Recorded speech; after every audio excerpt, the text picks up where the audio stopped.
Oh, yes. What's going on, everybody? It's Monday night. It is the very first Balls Deep breakdown of the week with me, your host, Uncle Weezy. Welcome to the new MMA Engine YouTube channel. Please like and subscribe the videos here on the new channel. If you have not subscribed yet, we're going to have a ton of new content coming your way in the near future. But right now on the MMA Engine YouTube channel, we have got a balls deep breakdown to deal with. UFC Columbus this Saturday coming up. The main event is going to be Curtis Blades versus Chris Daukaus. But the fight that we're going to be talking about today is one of the closer line fights on the card. It is going to be a flyweight matchup between David Dvorak and Matheus Nicolau. So we have got a very close line here right now. I'll get the ticker up here. We're showing Dvorak on betonline.ag at minus 136. Nicolau is the underdog coming back at plus 116, and the fight doesn't go to decision, sitting at plus 150. So this is the fight that we're going to be talking about with you guys today. And we're going to see what's going on in the chat with you. We got my guy Victor DeJesus in the room saying, "Oi, yes. What's up, Unc? Let's try to make that moolah on this fight." I agree. And I mean, sometimes usually it's the ones where if we have the right read on the fights that are closely lined, those are the ones you can profit from the most because, when you got a line that's going 50-50, once you start hitting those props correctly, you're getting plus 300 on just about everything. So it's a good way to kind of start the harder researched fights first, the closer fights, because the ones that are wider line, they're lined that way for a reason. Some of these ones are going to be completely out of whack. And, I mean, we're already chasing like Manon Fiorot close to minus 500. Same thing with Eliashkov Kisraev sitting around minus 500 already this week. Blades is on his way there. Askarov is on his way there. So we got some wider line fights. So I wanted to pick one of the fights here that's going to be very competitive, see if we can find some angles on it. And man, I figure this is a very high-level flyweight fight, too. So on a card where we already have Askarov squaring off against Kai Kara France in a potential title eliminator right there, this is one that's going to be lower on the card, but is going to be, some guys that are going to be next in line that are going to be getting into that top 5 and starting to make some noise. Whoever wins this fight is going to be set up for a much tougher fight next time, and a fight that could potentially lead to them getting a chance at gold. So wanted to go over this one from pillar to post and see what we can find in there. Thanks for joining us, Victor. Always good to see you in here, brother. We got my guy Chris for the Love MMA saying, "Oi, it's Christmas all over again. Main event deep dive earlier, the Die Hard MMA podcast after, now this.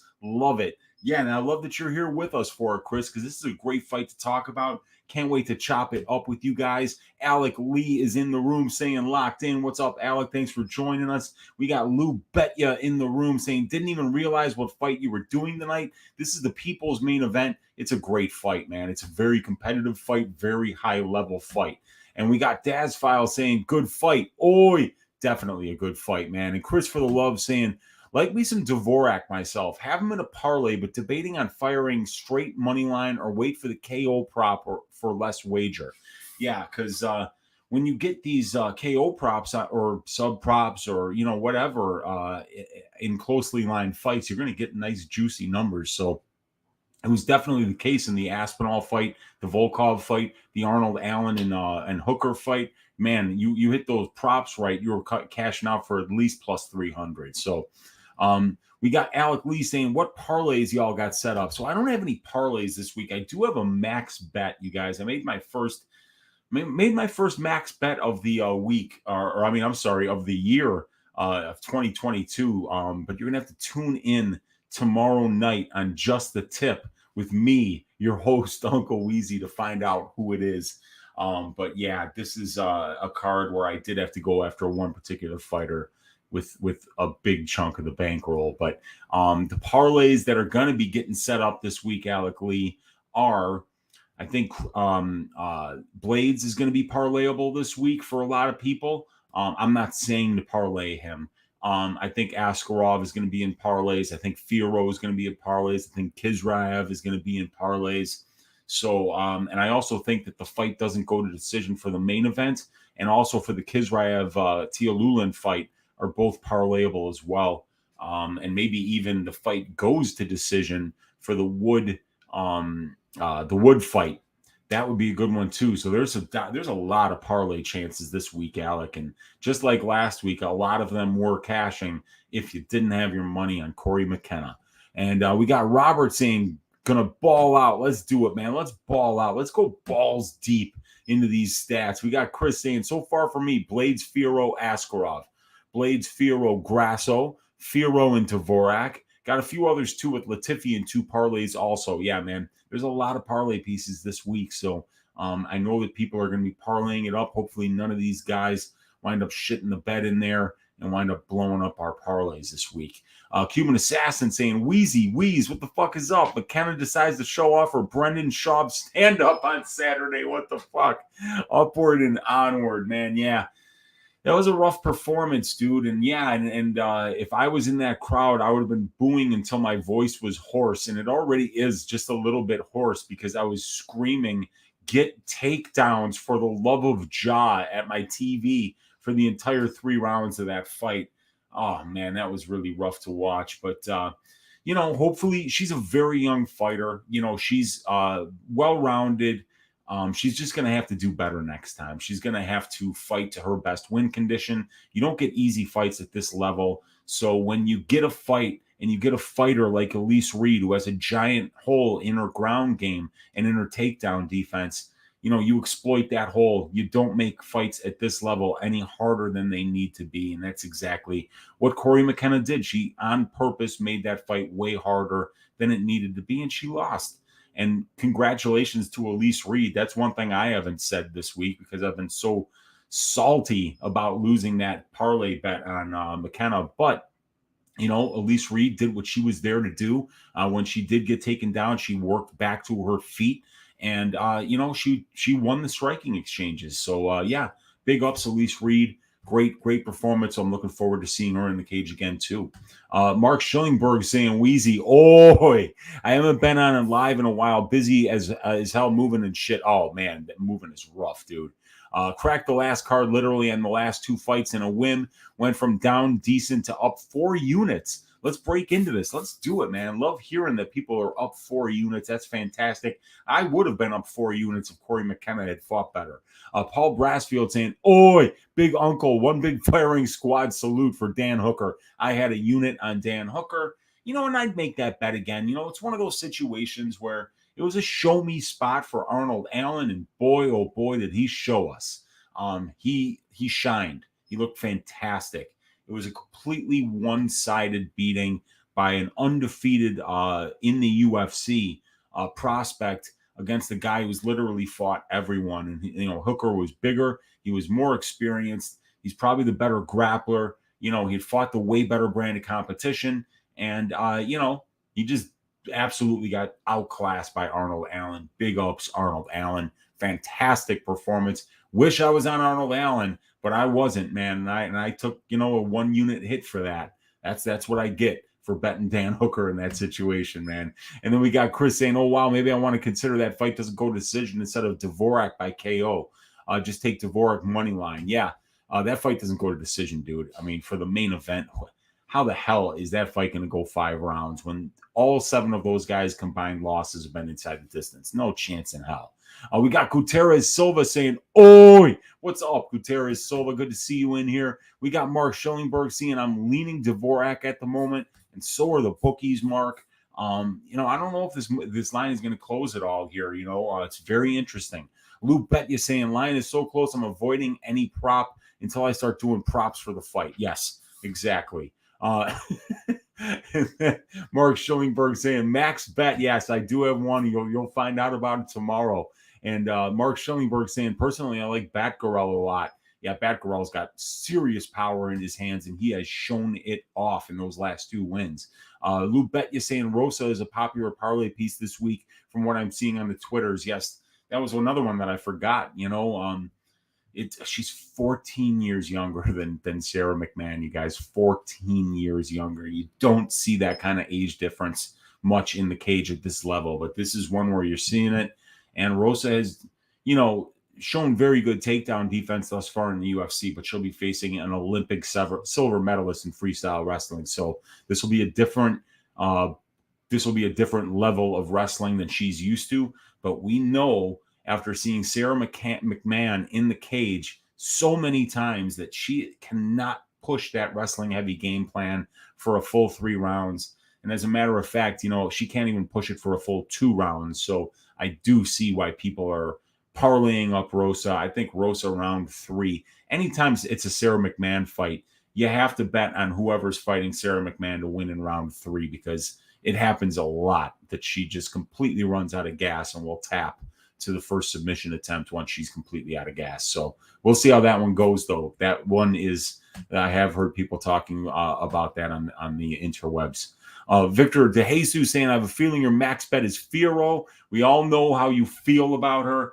Well, my guy Victor does know his Uncle Weezy real well, and I always have had a thing for the way that Manon Firo fights and the way that she cashes tickets. And, I'm not going to say one way or another, but I am a fan.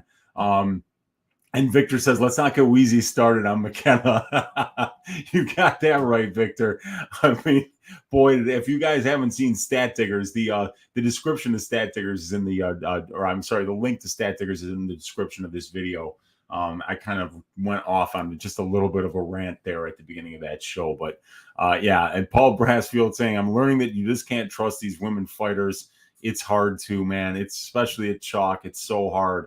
Alex Ramirez saying Uncle Weezy, and he is taking notes in here. We had Hooker in a parlay early too, but had reservations pre-fight and hedged it out with Allen. Phew, good job, Chris.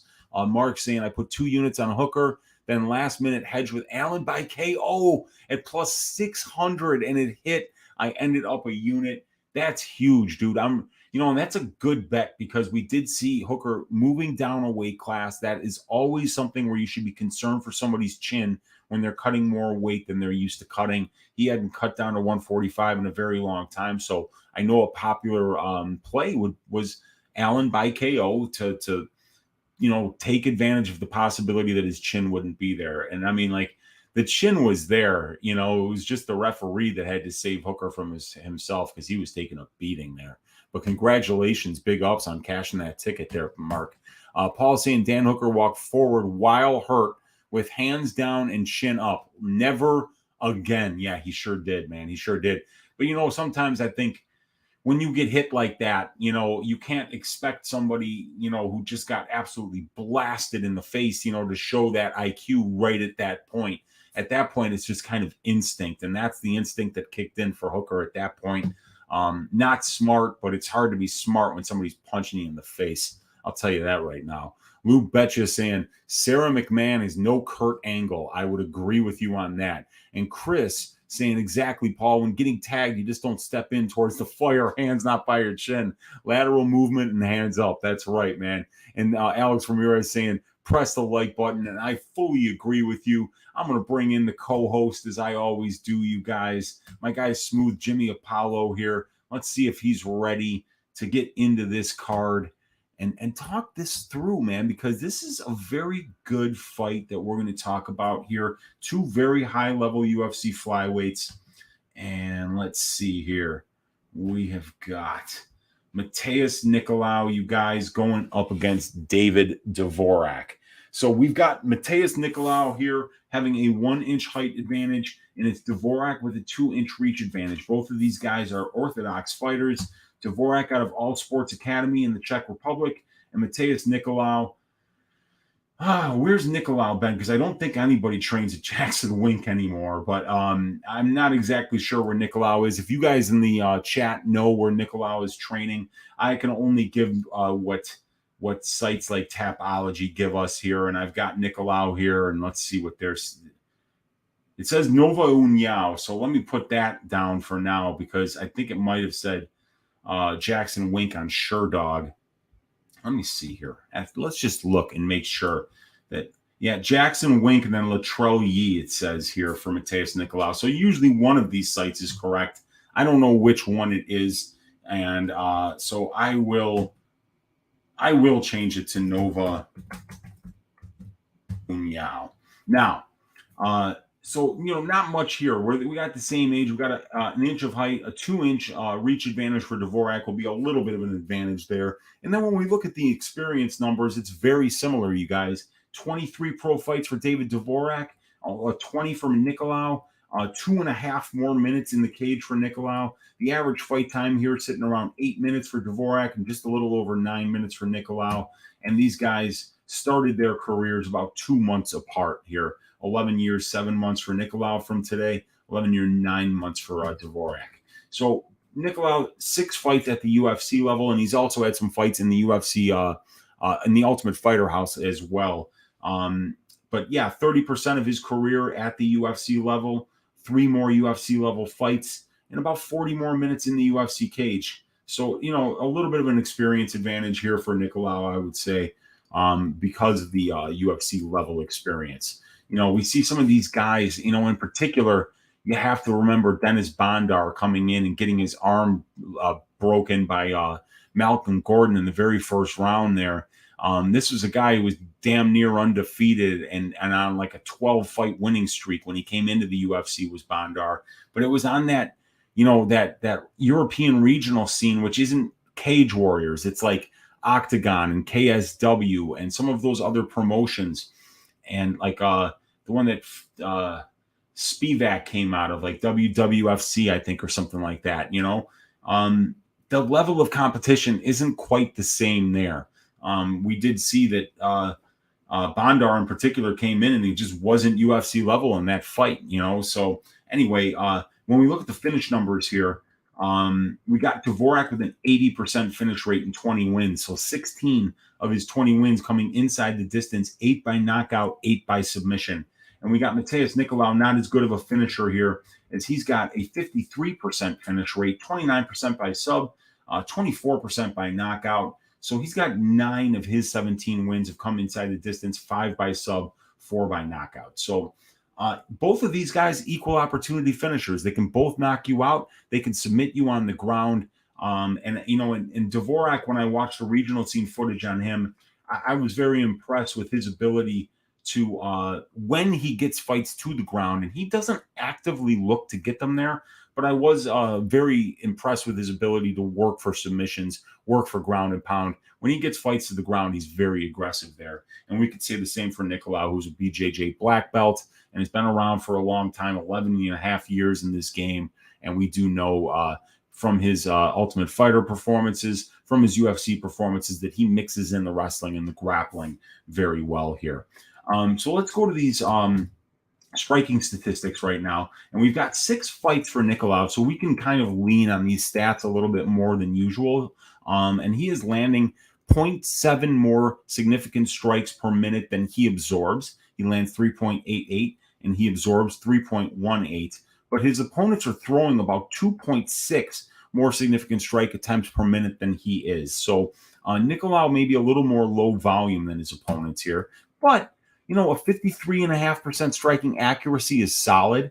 A 1.67% knockdowns per total significant strikes landed is excellent, you guys. That's 5 knockdowns in 6 UFC fights for Matheus Nicolau. So he's showing some serious power on the feet.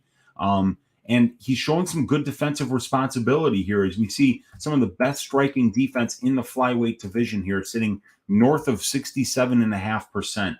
Nicolau has been knocked down twice in these 6 UFC fights, but keep in mind he does have 5. So he's got a 2.5 to 1 knockdowns to knockdowns absorbed ratio here. And we can see that in the knockdowns allowed per 15 minutes at 0.39 and the knockdowns for 15 minutes at 0.97. Dvorak has knocked a lot of people out on the regional scene, and we see that power that he has on the regional scene in his hands, but we haven't seen it yet in the UFC. But we do see some really good minute winning potential on the feet here as he lands his strikes at 47%. He lands 4.46 per minute and only absorbs 3.28. Also showing some really good defensive responsibility at about 63.5% striking defense, and he's never been knocked down, while Nicolau has been knocked down a couple of times here.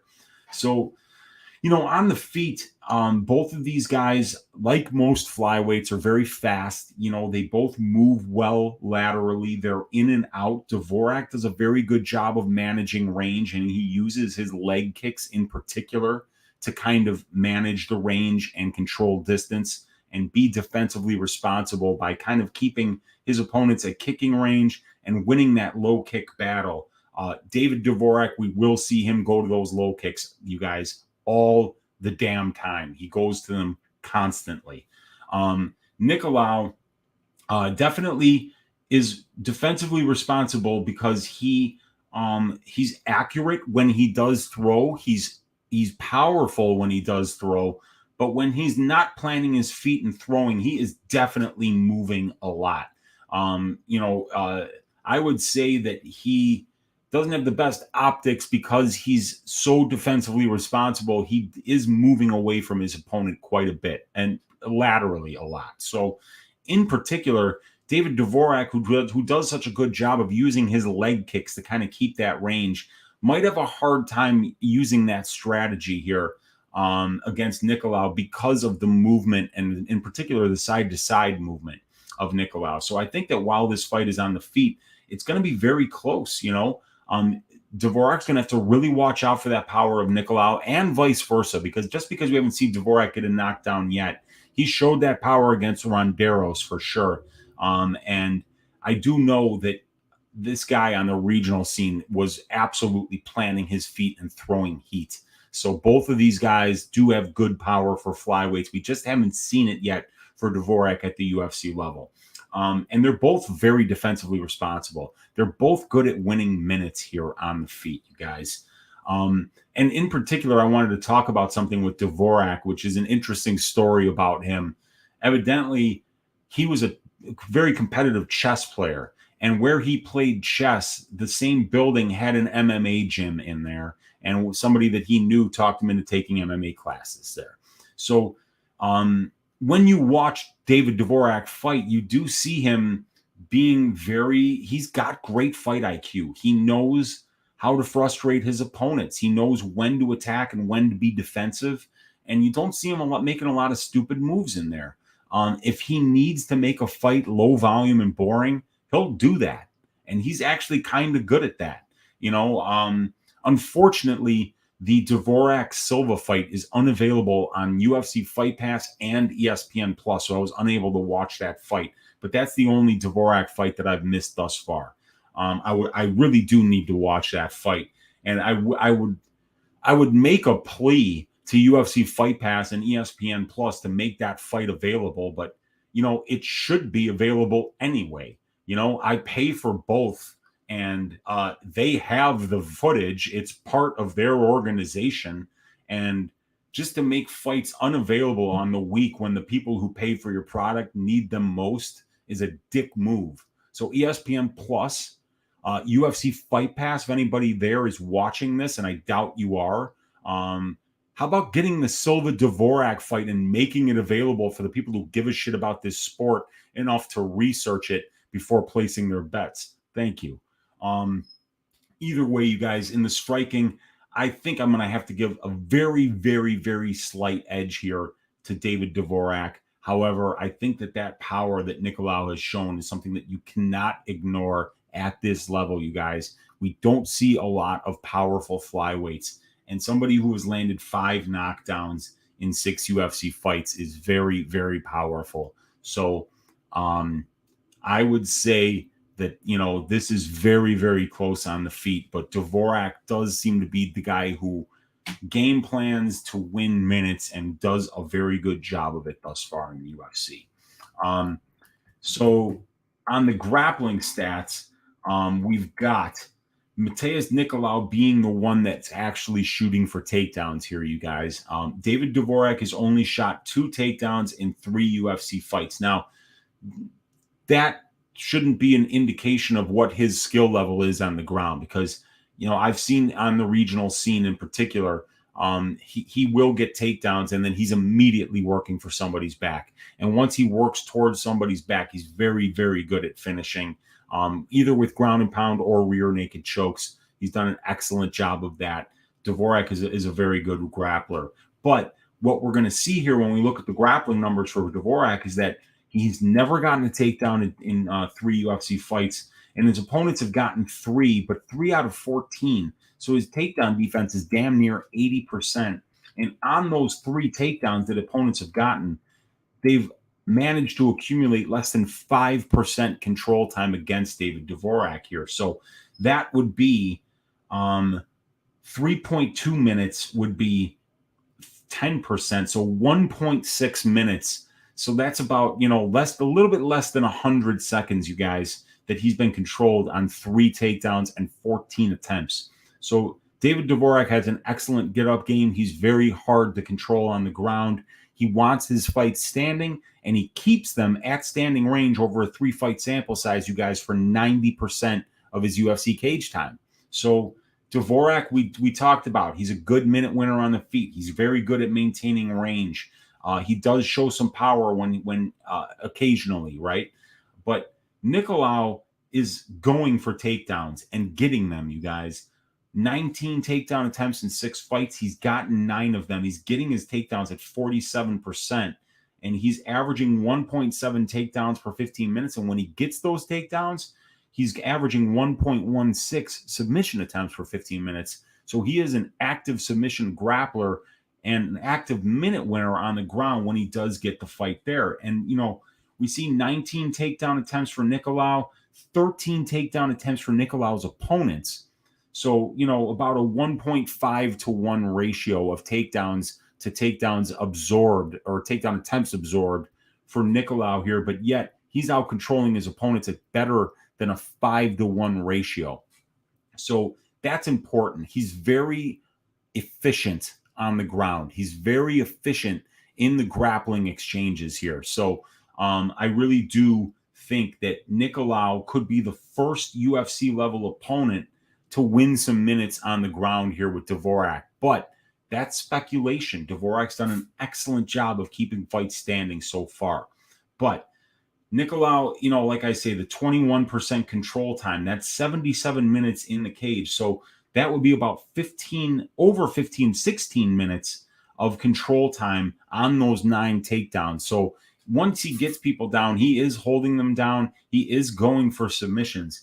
And the 92.3% takedown defense is so good, and only 4% control time against. He's done an excellent job of preventing his opponents from winning minutes on the ground against him. So that's something that Dvorak and Nicolau have both done well. Prevent your opponents from winning minutes through controlling you. They both have allowed less than 5% control time in a 32% sample size, in a 32-minute sample size for Dvorak and in a 77-minute sample size for Nicolau. So they're both really good at keeping fights standing, but we see that Dvorak is not nearly as good as Nicolau at actually winning minutes on the ground at the UFC level thus far. So the question is, because it really does look like Nicolau should be the one to win minutes on the ground, but how many minutes is that going to be? Is that going to be 1 minute? Is it going to be 2? Is it going to be 15 seconds? Is it going to be 8 minutes? It's hard to say, because Dvorak has shown really good takedown defense thus far and the get-up game. But he also hasn't faced somebody of Nicolau's Brazilian Jiu-Jitsu pedigree thus far, with the exception of maybe Bruno Silva. But, I think Bruno Silva might have taken that fight on short notice, if I'm not mistaken. I know Bruno has taken a couple on short notice, so I don't know if that was one of them. But either way, I do have to think that Nicolau will be able to win some minutes on the ground here, which means if he can keep this fight 50-50 on the feet, he will probably be the one that can maybe sway the judges to his side if he can get a late takedown in a couple of rounds here. So I think that these grappling statistics are very eye-opening in the respect that Nicolau's out controlling his opponents at a 5 to 1 ratio. When he's going for takedowns, he's getting them at almost a 50% clip. When he gets takedowns, He's working for submissions. He's advancing position. So, yeah, this is a very, very close fight, you guys. Let's see what you guys are saying here in the chat here. Yeah, Sarah McMahon is no Kurt Angle, says Luke Betcha. Yeah, and then let's see here. We got Alex had said, press the like button. We got Effie from the Any Action Sportscast saying, I like fight doesn't go to decision. David throws everything in his strikes, and Nicolau has crazy pop. They both got crazy pop, Effie. And yeah, Nicolau an over 50% finish rate, but only a 20% finish rate at the UFC level. And David Dvorak only a 33% finish rate at the UFC level. And that finish came against a coked up Juan Camilo Ronderos. Dude, when you test positive for cocaine, it means you've been doing it. I mean, it's not something that you can test positive for like 3 weeks after you did it. So Juan Camilo Ronderos got that call to take that fight, I think, on less than 48 hours notice. Tested positive for cocaine, and got stopped in the very first round there by Dvorak. So I don't know about the fight doesn't go here because we've got 2 out of these guys, 8 combined UFC wins have been inside the distance. That's only 25%. But I see what you're saying, though, in that Dvorak and Nicolau are both very dangerous on the feet. And fuck, they're both very dangerous on the ground, too. So this could potentially be, because they're both so dangerous, you know, a fight that finishes. But I'm just saying at the UFC level, we haven't seen much of that from these guys. And believe me, the Dvorak finish over Ronderos, Matheus Nicolau is a lot better than a Juan Camilo Ronderos on 2 days' notice, fresh off a cocaine bender. So anyway, that one I would probably think that it does go to decision, but 80% finish rate for Dvorak as a pro shows that he can absolutely finish fights. And like we said, 9 out of 17 wins inside the distance for Nicolau as well. And he has been knocked out in his only UFC loss. So that's something you can hang your hat on as well if you're on that fight doesn't go to decision line. DFS by the numbers saying that would be nice. What is up, Brady? Good to see you in here. We got Chris saying, yeah, that's why I mentioned earlier, like, hey, fight doesn't go to decision at plus 150. Sounds silly in a way, but I can see a decision. Yeah, it's always nice to get that plus 150 number. And we have to keep in mind, you guys, that flyweight fights finish about 43% of the time. So if you're betting fight goes to decision, you should always be paying juice, you know? And if you're betting fight doesn't go to decision, you should always be getting a plus number. So, you know, the fact that you're getting plus 150 here for 2 really talented guys who hit very hard, I could see why somebody would be on that bet. Addicted to Combat saying, what's up, Unk? It's good to see you in here, my man. Thanks for joining us. Much, much love to you. Tatooine Dream saying Rosa is a good parlay piece in the same way McKenna was a good parlay piece. Well, I thought McKenna was a good parlay piece. All she had to do was fight smart, and that she would have easily gotten the nod in that fight. But it wasn't, is the next comment there. And that is the test at the end of the day is, did your parlay cash? Mine with McKenna didn't. Was McKenna a good parlay piece? Prior to the fight? Yes. After the fight? Nope. That's how the betting world works. We got Effie saying, so glad you picked this fight to do a deep dive. It's a banger. It really is. It's a fantastic fight. MMA Asphalt in the room saying, let's go, Uncle. What's up, brother? Good to see you in here. Alec Lee saying, if you were to bet on over-under, what are you taking? In this fight, I would personally take the over because neither one of these guys has really been finishing UFC level competition thus far. The Matheus Nicolau finish came over Bruno Rodriguez. So, you know, it's a guy who only had one UFC level fight. When he's getting his wins over UFC level competition like Moraga, Smoka, Kopp, Elliott, you know, those are guys that are not getting finished. All 4 of those went to decision. So, and it's the same thing here with Dvorak. You know, he's not even finishing guys like Jordan Espinoza here. And he did finish Ronderos in the first round. But like I said, Juan Camilo came in on 2 days' notice there. He couldn't even make weight. That's how little of a chance he had to prepare for that particular fight. So can't read too much into that one. Let's see what we got here, you guys.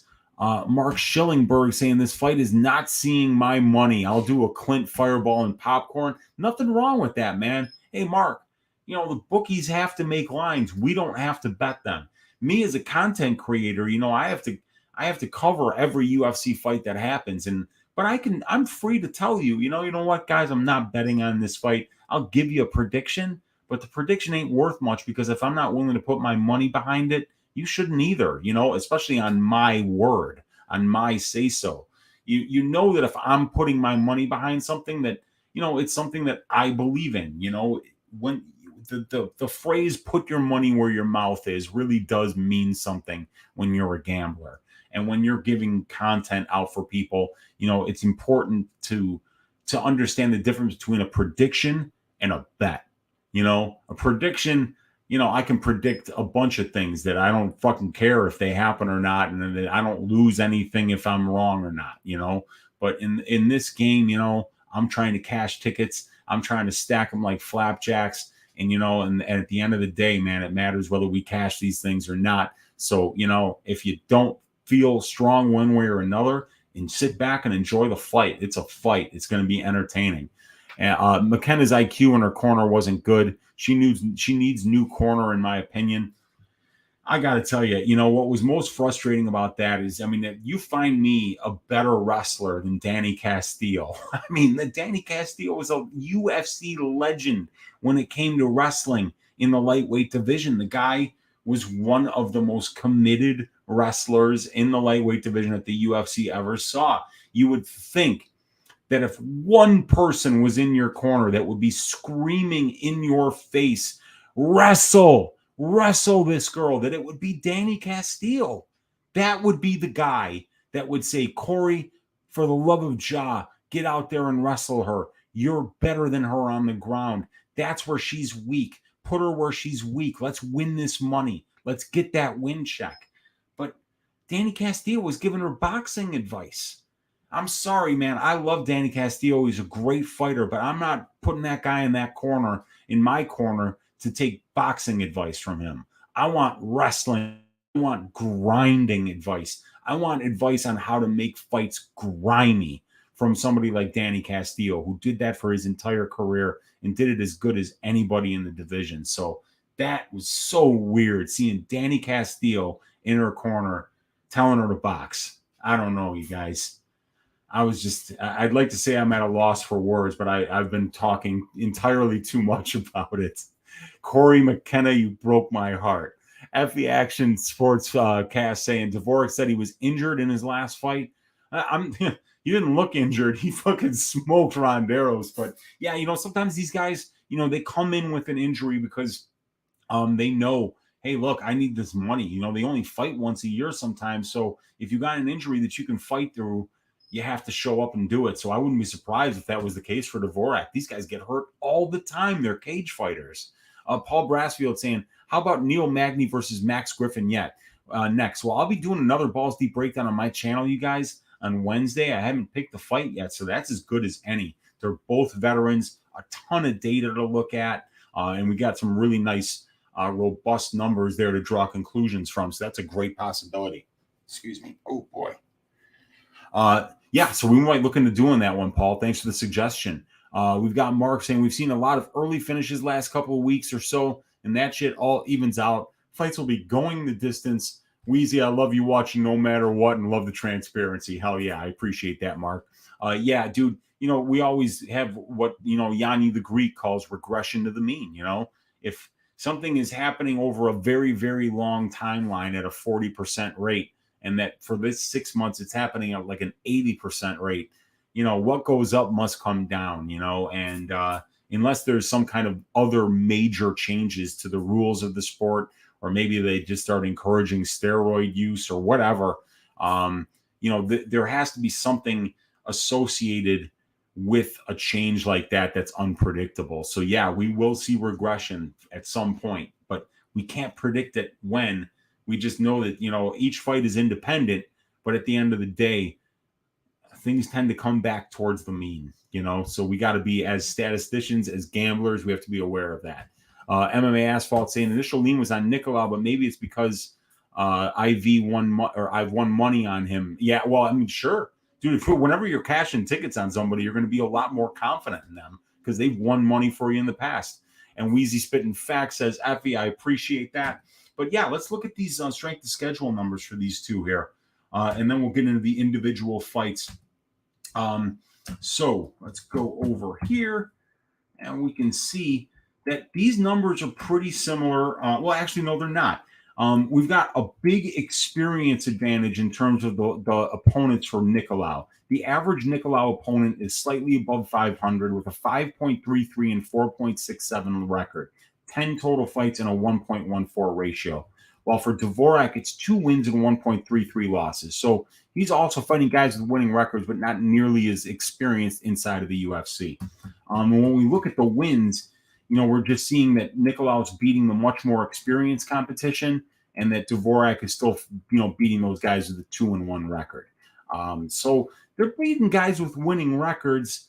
There's not a huge edge here, but you have to be aware of the fact that Nicolau is fighting guys with 10 total fights and Dvorak's fighting relative newcomers. So in this case, we got to say the strength of schedule advantage is for Matheus Nicolau because he's fought the more experienced competition, even though that ratio at 1.14 for Nicolau isn't as good as the 1.5 for Dvorak. And we'll see it here in these last 5. Guys like Goncharov, that kid was 19 years old when he fought Dvorak. Arsen Tigabov. Tigabov has a really good record, but I think when you look a little deeper into it, it's not great. Bruno Silva is a stud. That's a great win there for Dvorak.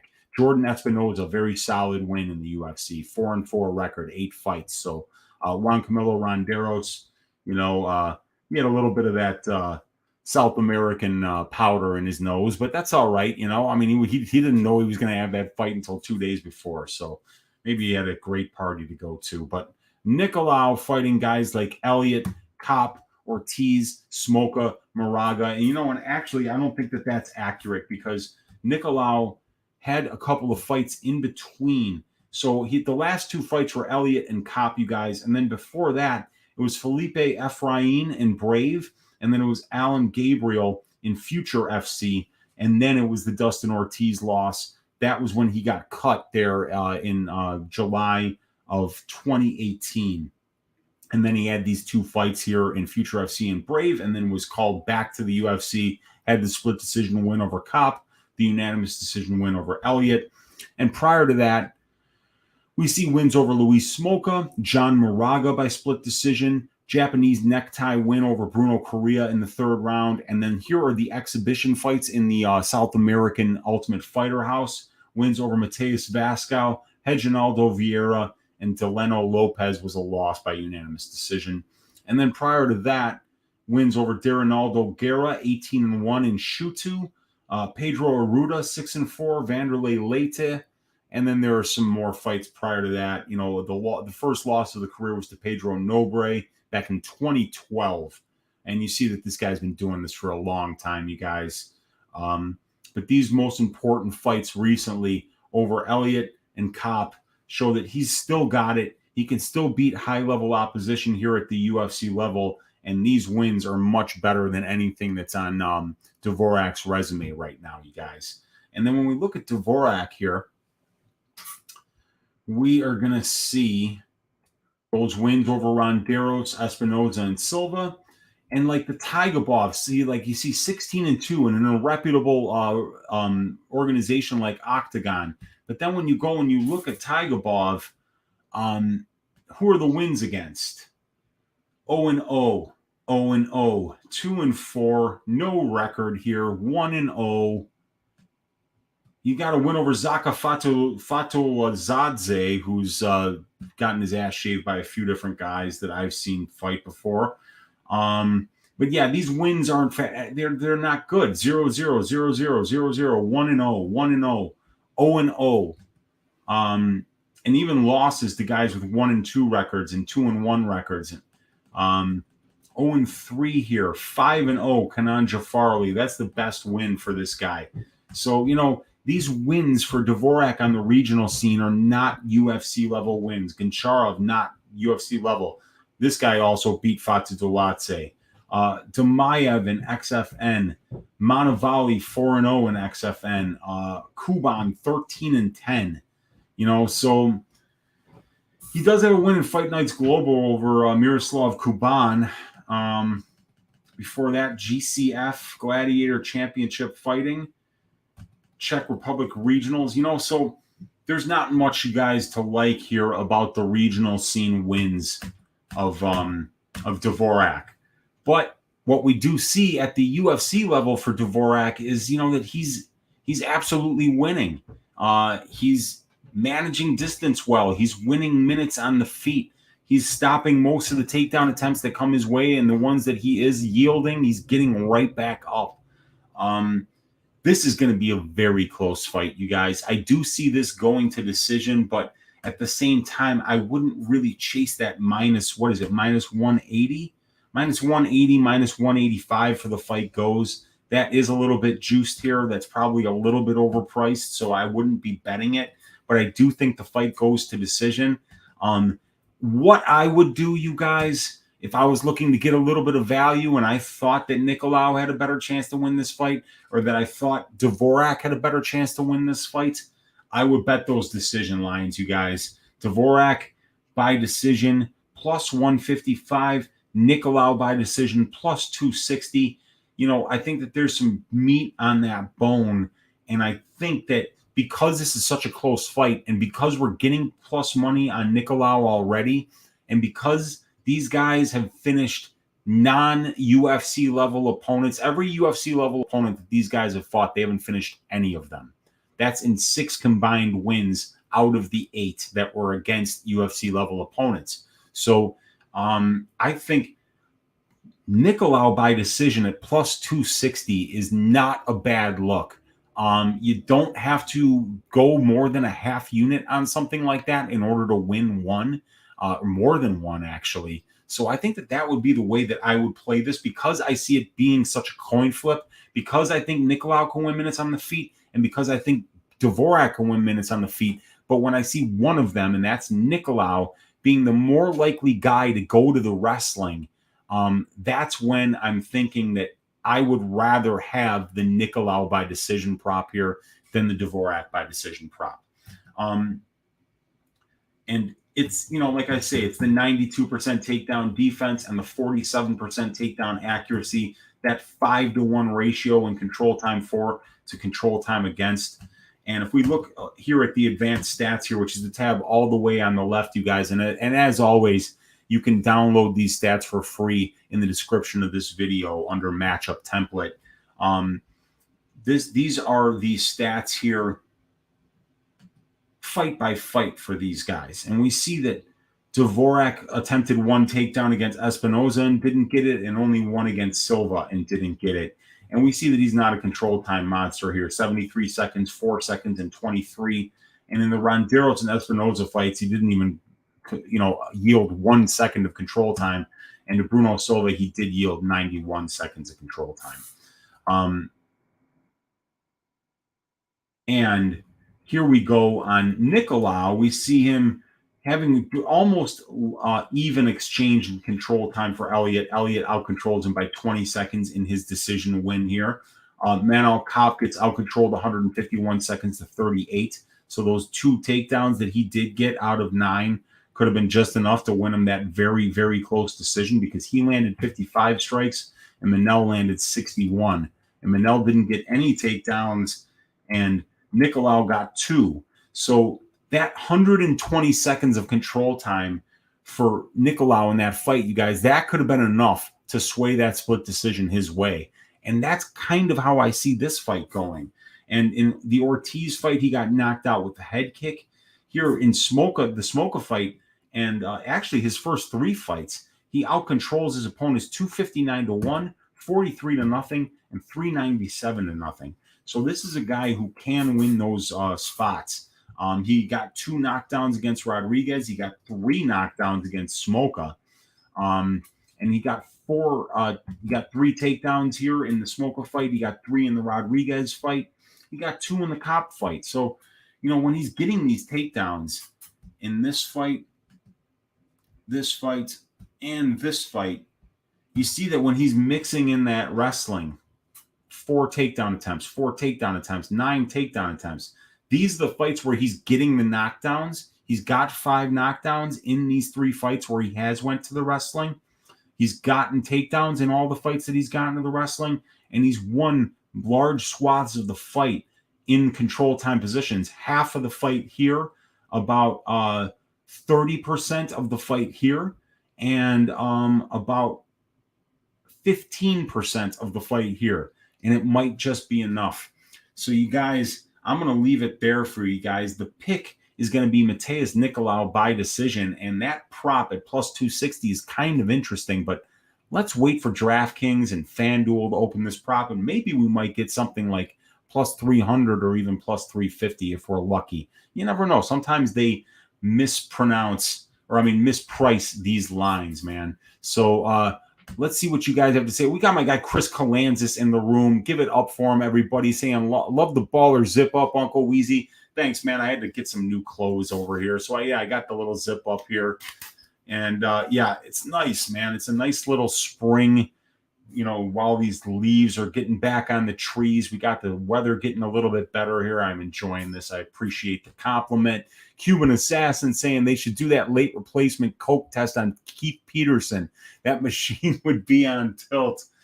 Oh, if the Keith Peterson alcohol and cigarettes jokes ever get old, I think that I really don't want to be walking this planet anymore. Always good to have you in here, Cuban Assassin. Always bringing the fire on the Keith Peterson jokes. I'm here for it. DFS by the number is saying thoughts on fight ends in KO minus 180 for the main event. Man, I like that a lot. So you guys, if we were here, and that's the great thing about downloading your Uncle Weezy's stats, we can just go right over here to Blades Daukaus, and we see that fight ends in KO, right? We've seen in Blades' 3 losses as a pro, he's been KO'd in 100% of them. And in Daukaus' 4 losses as a pro, he's been knocked out in 3 of them and subbed in 1 of them. So these guys have been in 7 combined losses, finished in 100% of them, and have been knocked out in 83% of those 100%. Now, how do they finish fights? Curtis Blades has never subbed anybody. Chris Daukaus has never subbed anybody. So for a fight that I think is going to go to decision maybe 1 out of 10 times, really maybe 2 out of 10 times, I think anything better than minus 400 on the fight doesn't go to decision for the main event is actually bettable, parlayable, whatever you feel like doing. But at minus 180 for the fight ends in KO, you're getting that at half the price when these guys pretty much only get finished by KO. And when these guys for Daukaus, 11 finish wins, and for Curtis Blades, 10 finish wins, 21 combined finish wins, none of them by submission. Fight ends by KO. This is the tip you get from one of the top MMA minds out there available on YouTube here. DFS by the numbers, giving you a great bet. Minus 180. You might see your Uncle Weezy on that for like 3.6 units right there, Brady. So that is a fantastic bet. The thoughts are is that gets the Uncle Weezy kaboom stamp of approval, you guys.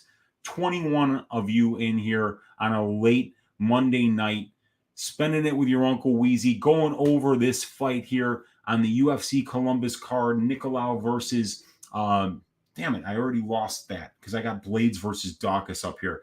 Nicolau versus Dvorak. I appreciate each and every one of you guys for hanging out on a Monday night. If you haven't subscribed here to the new MMA Engine YouTube channel, please do. If you haven't liked the video yet, please hit that like button. That helps us a whole ton. And we're going to have the MMA Engine website up and running for you guys sometime in the very, very near future. Stay tuned to the channel here for more updates. We're going to be bringing you more content. We're going to be bringing you a website, and we're going to be bringing you some fantastic mixed martial arts content that is going to help each and every one of you stack tickets like flapjacks. And the kind of tickets that you are going to be stacking are the kinds that you cashed, baby. Thank you, guys. We got Matthew Chalk saying, I like Blades. Yeah, I like Blades too. He's one of my favorite fighters, and I think he wins. Effie, any action? Sportscast saying, Brady making us money. Hell yeah. And Victor De Jesus saying, let's hit that like button. I appreciate each and every one of you guys for hanging out on a Monday night. Hit that like on your way out. And let's stack cash tickets like flapjacks for UFC Columbus. And stay tuned tomorrow night, 10 o'clock Central Time on Uncle Weezy's YouTube channel. I'll be breaking down all 13 fights on this UFC Columbus card from a statistical perspective. We're going to finish with Uncle Weezy's ass shaving of the week. And when you find out who Uncle Weezy's ass shaving of the week is, you're going to find out who Uncle Weezy max bet this week. Let's go, you guys, and I will see you guys tomorrow. Have a great night.